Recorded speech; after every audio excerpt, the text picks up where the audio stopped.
नमस्कार. चला तर आज आपण खव्याचे गुलाबजाम बघणार आहोत. तर मी इथे घरी बनवलेला 2 किलो खवा घेतलेला आहे आणि 400 ग्राम मैदा घालायचा आहे त्यामध्ये आणि अर्धा पावशेर अरारोट पावडर आणि 1 चमचा खायचा सोडा घालायचा आहे आणि असं छानपैकी त्याला मौसूद मळून घ्यायचा आहे हलक्या हाताने. हे बघा, ह्याच पद्धतीने त्याला असं मळून घ्यायचं आहे आणि इथे पीठ मळून आपलं तयार झालेलं आहे गुलाबजामचं, तुम्ही बघू शकता. आणि इथे आम्ही गुलाबजामू बनवून घेत आहोत. असे छोटे छोटे खूप सारे गुलाबजामू बनवून घ्यायचे आहेत आणि बनवून झाल्यानंतर आम्ही इकडे कढई गरम केलेली आहे आणि मीडियम गॅसवरती असे गुलाबजामुन तळून घेत आहोत. तुम्ही बघू शकता इथे किती छान गुलाबजामून तयार झालेले आहेत. एकदम स्लो गॅसवरतीच आपल्याला हे गुलाबजामुन तळून घ्यायचे आहेत. मोठ्या गॅसवरती तळून घेतले तर ते मधातून छान आपले तळले जात नाहीत, त्यामुळे आपण हीच पद्धत वापरायची आहे. एकदम स्लो गॅसवरती थोडे थोडे टाकून घ्यायचे आहेत गुलाबजामुन आपल्याला. बघा, ह्या प्रकारे.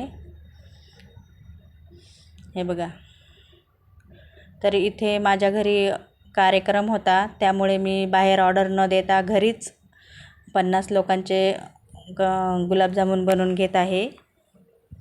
कार्यक्रम असल्यामुळे बाहेर ऑर्डर द्यायची तुम्हाला पण गरज नाही. तर तुम्ही पण ह्याच पद्धतीने बनवू शकता. तर इथं 2 किलो खव्यामध्ये 50 लोकांचे गुलाबजामुन तयार होतात. हे बघा, असे आम्ही गुलाबजामुन बनवून घेतलेले आहेत आणि असे तळून पण घेत आहोत. हे बघा किती सुंदर कलर येत आहे गुलाबजामुनला, तुम्ही बघू शकता.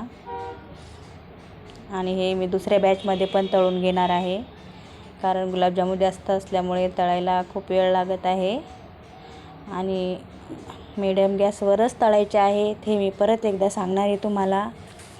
हे बघा किती सुंदर कलर आलेला आहे आणि आपले छान मधातून पण असे खरपूस भाजून झालेले आहेत ते तळून मस्तपैकी. तर ही दुसरी बॅच पण मी इथे तळून घेत आहे. तोपर्यंत इथे मी एक तारी आपला पाक बनवून घेणार आहे.